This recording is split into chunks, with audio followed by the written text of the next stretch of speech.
நமஸ்தே. பெரியவா சரணம். ராமராஜ்யம் ராமராஜ்யம்னு எல்லாரும் கொண்டாடுறாளே, அப்படிப்பட்ட ராமனுடைய காலத்தில் நான் போய் பிறக்கலையேன்னு நினச்சி நான் சந்தோஷப்படுறேன். ஏன்னு தெரியுமோன்னு ஒரு கேள்வியை போட்டுட்டா பெரியவா. கணபதி அண்ணாவும் நம்மளை மாதிரியே யோசிச்சுட்டு இருக்கா. ஒன்றும் பதில் தெரியல. பெரியவா என்ன இப்படி ஒரு சஸ்பென்ஸ் வச்சுட்டாளேன்னு என்னெல்லாம் ஆப்ஷன் இருக்கும், எதுக்காக பெரியவா சந்தோஷப்படுவான்னு இவரும் யோசிச்சு பார்க்குறாரு. ஒன்றும் கிடைக்கல. கடைசியில் பெரியவாளே சிரிச்சுட்டே இந்த ஒரு சஸ்பென்ஸை பிரேக் பண்ணுறாளாம். பெரியவா சொல்கிறா, ராமன் சாக்ஷாத் தெய்வ அவதாரம் அப்படிங்கிற ஒரு விஷயத்தை முழுக்க மறைச்சிவிட்டு தான் ஏதோ ஒரு சாதாரண மனுஷன் மாதிரி ஒரு வாழ்க்கையை வாழ்ந்து காமிச்சார். அந்த வாழ்க்கையில் ராமோ விக்கிரகவான் தர்மஹா அப்படின்னு சத்ருபக்ஷத்தில் இருக்கிறவா எல்லாரும் கொண்டாடுற மாதிரி தர்மங்களை கடைப்பிடிச்சார்.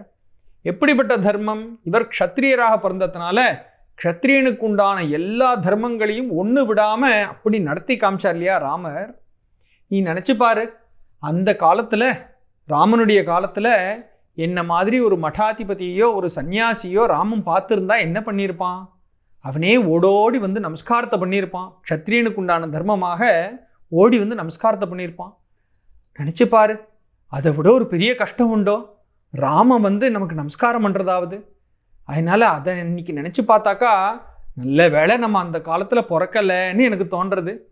இப்போ இந்த காலத்தில் நான் பிறந்திருக்கிறதுனால தான் இந்த ராமனை நினச்சி ஆனந்தப்பட்டு இவனுக்கு நான் நமஸ்காரம் பண்ணக்கூடிய பாக்கியம் எனக்கு கிடச்சிது அப்படின்னு பெரியவா இந்த சஸ்பென்ஸை உடைக்கிறான். நினச்சி பார்க்கணும். இதெல்லாம் ராமனை பற்றி அணுவாக ஒவ்வொரு சின்ன விஷயம் உள்பட எல்லாத்தையும் பெரியவா அந்தளவுக்கு கிரகிச்சு அதை மனசு முழுக்க நிறைச்சி தானும் ஆனந்தப்படுறதுன்னு ஒன்று, அந்த ராமனையே மனசு முழுக்க நிறைச்சின்றதுனாலேயே தானே ராமனாக சாக்ஷாத் ராம அவதாரமாக நம்ம எல்லாருக்கும் காட்சி கொடுத்து நமக்கும் அப்படிப்பட்ட ஆனந்தத்தை பெரியவா அப்படியே நிறைச்சி கொடுக்குறான்.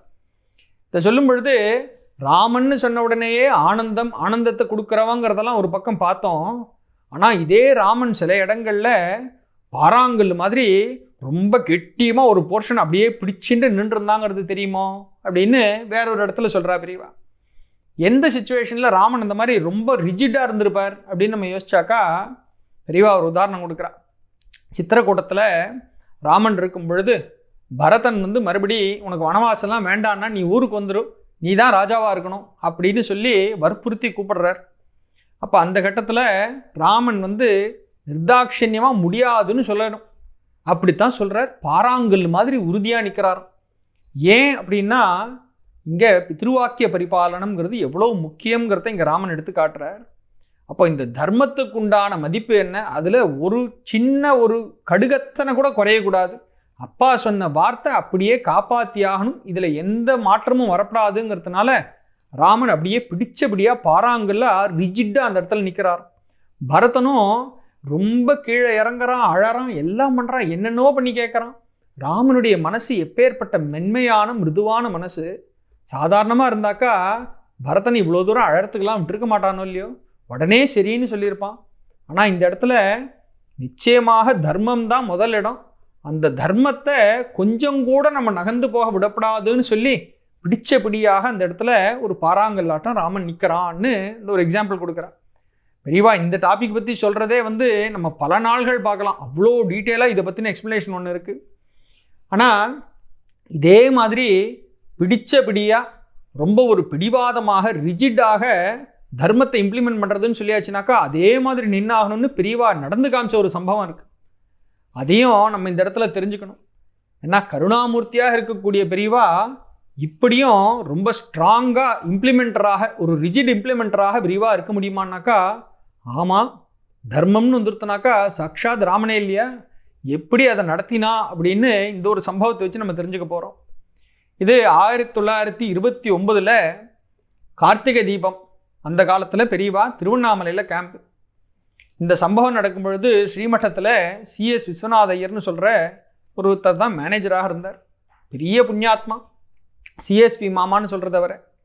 இந்த CSV மாமா மேனேஜராக இருந்த காலத்தில் இந்த சம்பவம் நடந்திருக்கு.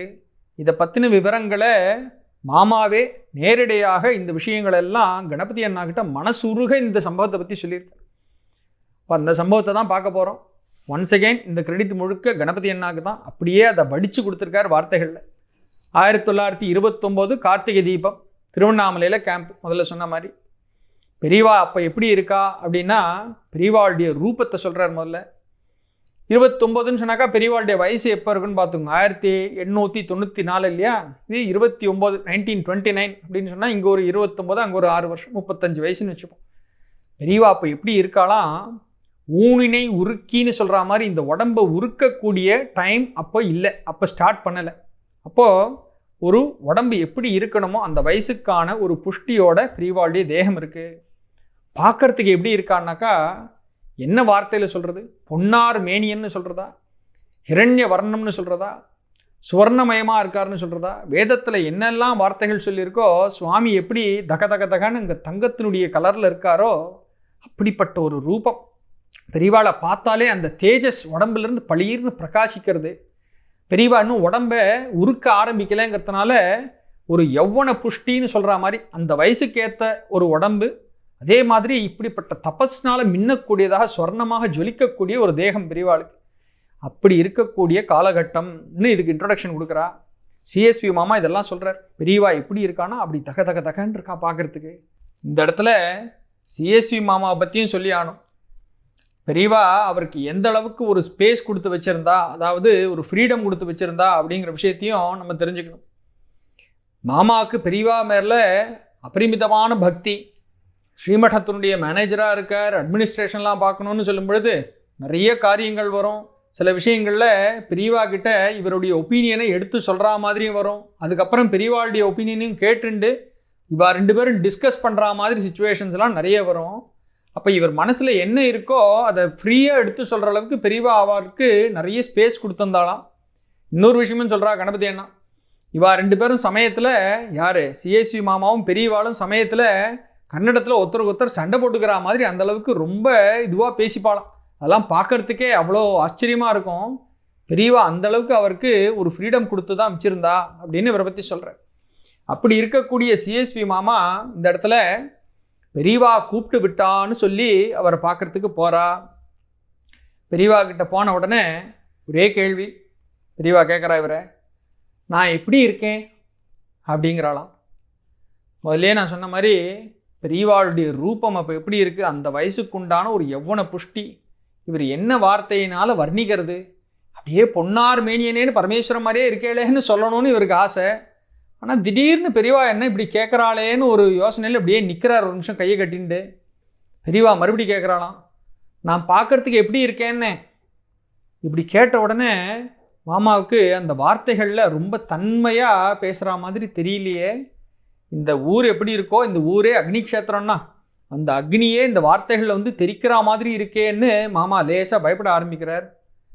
என்ன நான் பார்க்குறதுக்கு கண்ணை கூசுற மாதிரி பிரகாசமாக தகதகன்னு இருக்கேனோ, பார்க்குறதுக்கு நன்ன தளன்னு இருக்கேனோ அப்படின்னு ஒரு கேள்வி கேட்குறா பெரியவா. இவருக்கு சட்டுன்னு பெரியவா வந்து இருக்கிறத தானே சொல்கிறா, நன்ன தகதகன்னு பிரகாசமாக அப்படி இருக்காளேன்னு சொல்லிட்டு ஆமாம் ஆமாம் அப்படின்றார். உடனே பெரியவா கோபத்தோடு அவரை பார்த்துட்டு, ஆமாம் ஆமாங்கிறியே, இதுதான் நீ மேனேஜராக பண்ணுற லட்சணமா? இப்படி தகன்னு தளன்னு இருக்கிற ஒரு தடியா பிள்ளைகிட்ட ஒரு ஸ்திரீயை தனியாக பேசுகிறதுக்கு அனுப்புறதா? இதுதான் நீ மேனேஜராக பண்ணுற லட்சணமானு கோபமாக புரிஞ்சு தள்ளிவிட்டான். உடனே சிஎஸ்வி மாமாவுக்கு நின்ன இடத்துல அப்படியே நிலம் காலுங்கீழே அப்படியே சரிஞ்சு போனாப்புல இருந்தது. தலைக்கு மேலே அப்படியே சுடற மணலை யாரோ கொண்ட கொட்டினாப்புல அப்படியே உடம்பெல்லாம் வேர்த்து விட்டுறது. என்ன ஆச்சு திடீர்னு பெரியவாயும் இப்படி திட்டுறாளே, இப்படி ஒரு கோபம் பெரியவா கிட்ட இருந்து அப்படின்னு பயந்து நடுங்கி நிற்கிறா. அப்படி நின்று யோசிக்கும் பொழுது ஒரே க்ஷணத்தில் சட்டுன்னு இது காரணம் என்னன்னு மாமாவுக்கு புரிஞ்சிடுது.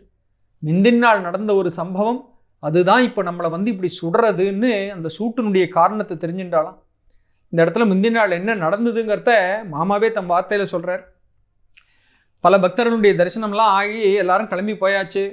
அந்த நேரம் பார்த்து ஒரு பெண்மணி வரா. மாமா கிட்ட வந்து ரொம்ப ஒரு அமைதியோடு அவர்கிட்ட ஒரு விஞ்ஞாபனம் பண்ணிக்கிறா.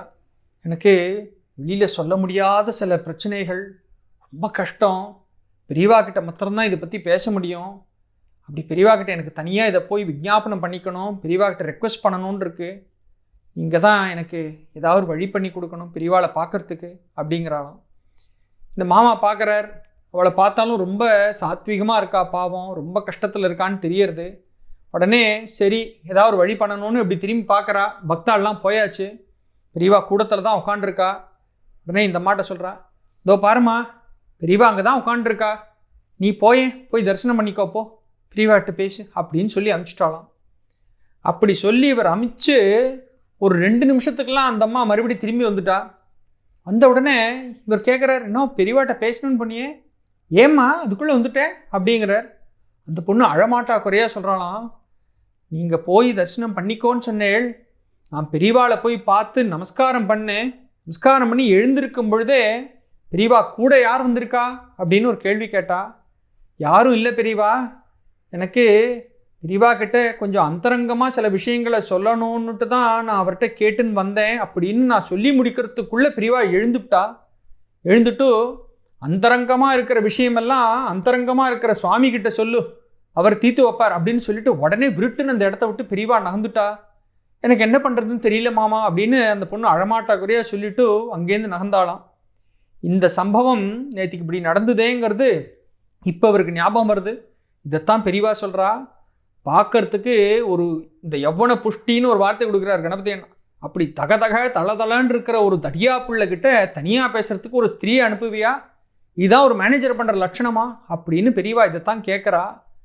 இதை கேட்ட உடனே இங்கே இப்போ பழைய விஷயம் ஞாபகம் வந்த உடனே மாமா வந்து பெரியவாட்ட சொல்கிறா, பெரியவா எனக்கு அந்த பொண்ணை பார்த்தாக்கா ரொம்ப பரிதாபமாக இருந்தது, ரொம்ப கஷ்டத்தில் இருக்கேன்னு சொன்னால், உங்கள்கிட்ட தனியாக வந்து பேசணும்னு கேட்டதுனால தான் நான் சரின்னு ஒத்துண்டேன், அந்த பரிதாபத்தினால தான் ஒத்துண்டேன் பெரியவா அப்படின்னு சொல்லிட்டு உடனே ஒரு ஆவேசம் வந்தாப்புல பின்னாடியே சொல்கிறானோ, பெரியவாளை போய் அந்த மாதிரி யாரும் தப்பாக நினைக்க முடியாது பெரியவா, பெரியவாளை தப்பாக நினச்சாக்கா அவள் நாசமாக போயிடுவா அப்படின்னு தம் மனசில் இருக்கிற அந்த பக்தி மேலிட்டுனால இப்படின்னு சொல்கிறா.